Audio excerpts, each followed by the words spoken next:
Fenícios. Fenícia, segundo John Davis, significa terra das tamareiras ou da púrpura, ou da gente de pele escura.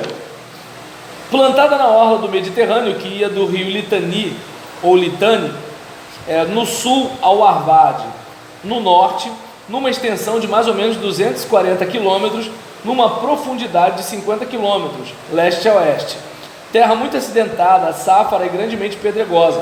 Isso obrigou os fenícios a construírem suas maiores cidades com ilhas próximas da costa. Ao sul, limitava com a Palestina, ao norte, com o rio Arvade, a oeste, com o Mediterrâneo, e a leste, com os montes Líbanos. A origem. Por mais esforçosos que tenham sido empreendidos, não se chegou à origem dos fenícios. Eles são antiquíssimos, de eras remotas, eram camitas. Isaías chamou os fenícios de cananeus. Isaías 23, versículos 1 a 12. Segundo bons autores, cananeu significa comerciante, o que os fenícios eram acima de tudo. Eram, portanto, descendentes de Cã através de Canaã, como diz Gênesis capítulo 10, versículo 15 a 19. Uma horda semita, procedente do Golfo Pérsico, dominou a Fenícia completamente. Até então, a Fenícia estava debaixo do jugo egípcio durante a dinastia 18 e 19. Tutmés III reivindicou a posse de Arvade.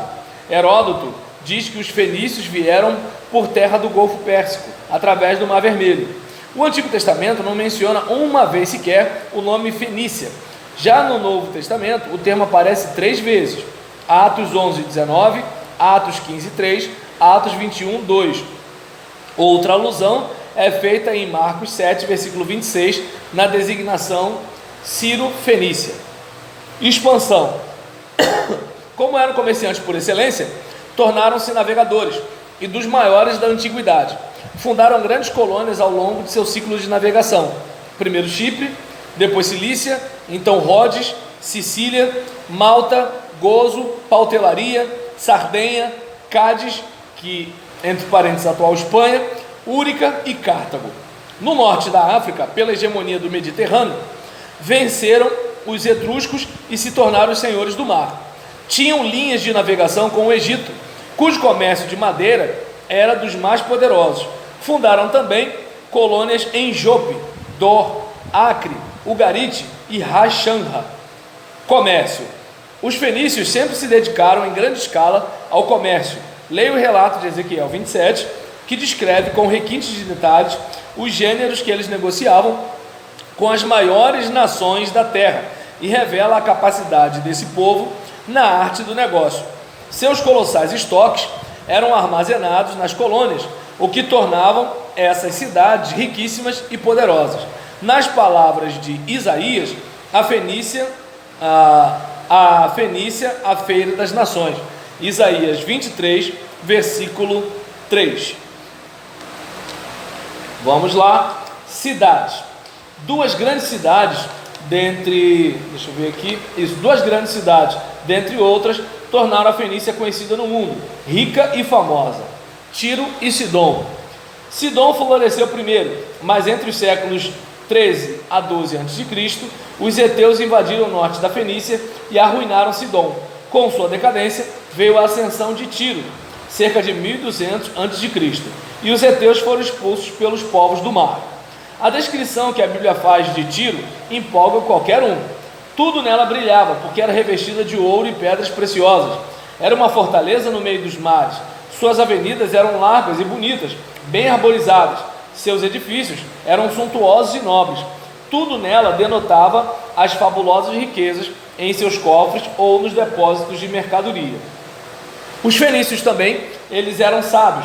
Ezequiel 28 diz que o príncipe de Tiro era mais sábio que Daniel. Não havia segredo para ele, e pela sua sabedoria juntou ouro e prata, e com esses tesouros se tornou o mais poderoso da terra.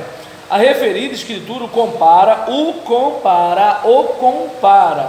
a querubim da glória, isto é, Lúcifer, antes de se tornar Satanás. Ninguém na antiguidade os ultrapassou em artes náuticas. Conheciam os mares e seus segredos.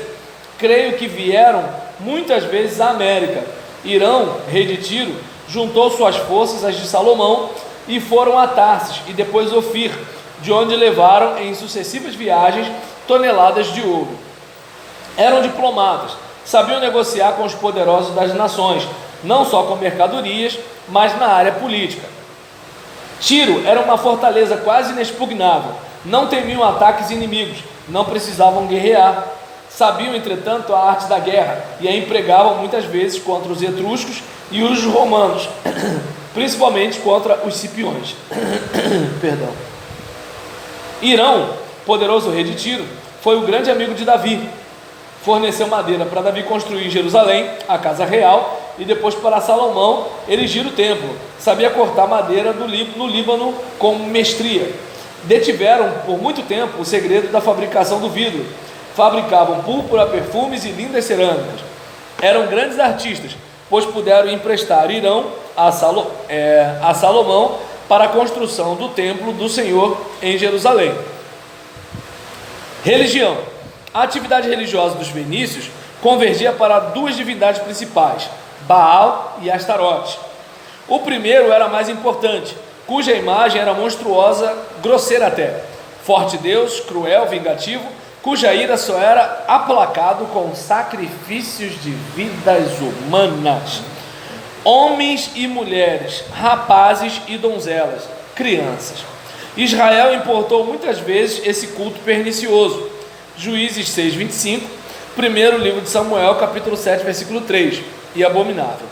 Acabe se casou com a princesa Jezabel, filha de Etbaal, um sumo sacerdote de Baal, que se tornou rei dos fenícios, por coincidência, sucessor de Irão.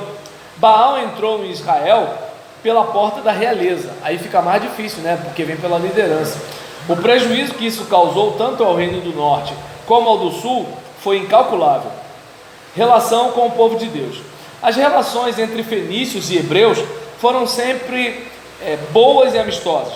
Quando Josué guerreou os reis do norte, não lutou com os fenícios. A parte que coube à tribo de Azer deveria limitar-se com Tiro e Sidom, mas parou em Tiro, com exceção do período Acabe e Jezabel, em que Baal foi introduzido à força em Israel. As relações entre ambos foram sempre de cooperação e entendimento. Elias passou mais de 3 anos em Sarepta de Sidom. Jesus esteve em Tiro e Sidom, onde libertou uma menina do poder do demônio. Muitas pessoas dos grandes auditórios de Jesus eram fenícias. Lucas 6, versículo 17. Cristãos perseguidos pelos judeus foram em Jerusalém, pelos judeus em Jerusalém, foram pregar na Fenícia. Paulo visitou a Fenícia diversas vezes. Uma vez Tiro e Sidom aparecem em litígio com Israel. Atos 12, versículo 20 a 25. Logo, porém, se reconciliaram com Herodes. Nesse quadro, Tiro e Sidom têm escassez de alimentos e por isso vieram pedir suprimentos a Herodes. Os assírios, na época senhores do mundo, tentaram abrir através da Fenícia uma passagem pelo mar.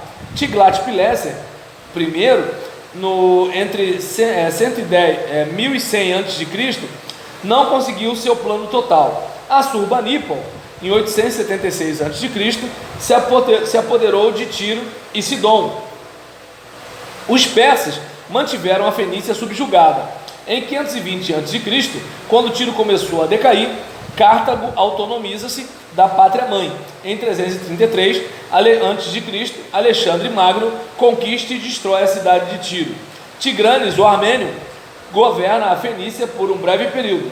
Logo, os romanos se apoderaram de tudo. Hoje, uma parte das terras da Fenícia está com os libaneses, outra, em ruínas, é um sítio arqueológico, e outra é enxugadouro de redes dos pescadores.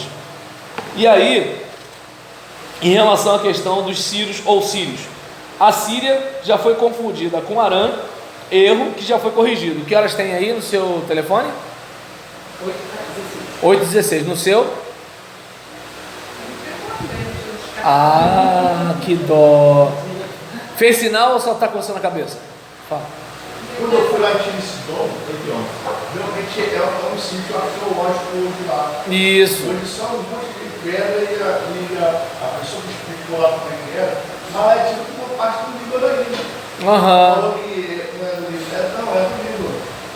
O pessoal viu uma área com área libanesa ainda. Estou entendendo. Mas só que a tratam arqueologicamente como uma cidade antiga. Isso. Entendi, estou entendendo. Isso foi, assim, realmente, está batendo toda a informação. É mesmo?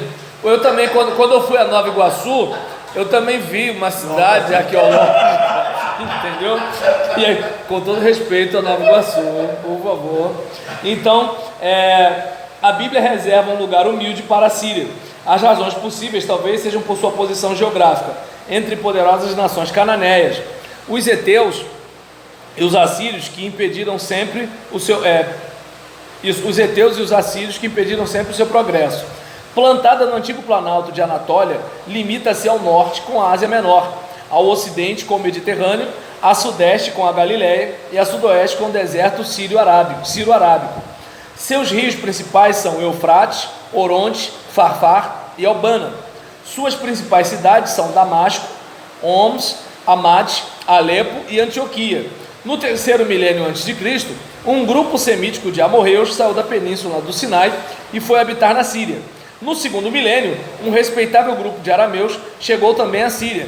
A influência desses também foi no mundo todo. Pela sua cultura, impôs sua língua. Por mais de 1500 anos, foi a língua comercial internacional dos povos civilizados. No quinto ano de Ramsés II, nas margens do Oronte, travou-se a batalha entre os egípcios e heteus. Os egípcios se retiraram. No fim do segundo milênio, os hurritas, não semitas, que vieram da Armênia, tomaram a Síria, mas foram logo enxotados pelos heteus. Essa parte da história síria está intimamente relacionada com a história dos hebreus. As descobertas do francês André Parrot em Mari, cidade que floresceu às margens do Eufrates, nos ajudam a entender a história dos sírios e hebreus, principalmente do período patriarcal. Os assírios subjugaram a Síria, bem como os caldeus. Alexandre Magno e os romanos dominaram a Síria. Da amálgama das culturas grega e assíria nasceu o helenismo. Os sírios de Damasco foram ao assírio de Hadadezer, a pedido de Anum, rei de Amon, e pereceram. Segundo o livro de Samuel, capítulo 8, versículo 5.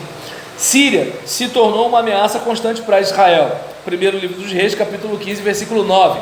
A estela de Zaquir, encontrada perto da cidade de Alepo, relata a influência de Ben-Hadad em toda a Síria. Acabe o derrotou. Primeiro livro dos Reis, capítulo 20, versículo 20 a 30. Foi nessa ocasião que Ben-Hadad autorizou os judeus a abrirem bazares em Damasco. Primeiro livro dos Reis, capítulo 20, versículo 34. Os sírios venceram Salmanassar III da Assíria, nas margens do Oronte, em 953 a.C. Síria mantinha intenso comércio com Tiro. Ezequiel, capítulo 27, versículo 6. Em nova batalha de Ramote e Gileade, os tiros, por ordem expressa de Ben-Hadad, mataram Acabe, rei de Israel. Primeiro livro dos Reis, capítulo 22, versículo 1 a 38. Jeroboão, rei de Israel, tomou Damasco. Segundo livro dos Reis, capítulo 14, versículo 28. Rezém e Peca se aliaram e desafiaram Jotão, rei de Judá. Jotão resistiu, pouco depois morreu e seu filho Acaz pediu auxílio de Tiglat-Pileser III. Tiglat-Pileser III invadiu Damasco e levou os sírios em cativeiro. Naamã, o general sírio, foi curado de sua lepra por Eliseu, e Paulo se converteu em Damasco, onde foi também batizado por Ananias, na rua chamada Direita. Atos, capítulo 9, versículo 18. Então, minha gente, a gente fechou essa questão aqui dos povos, e a avaliação com esse material vai ser um pouco diferente das outras coisas que eu passo para vocês.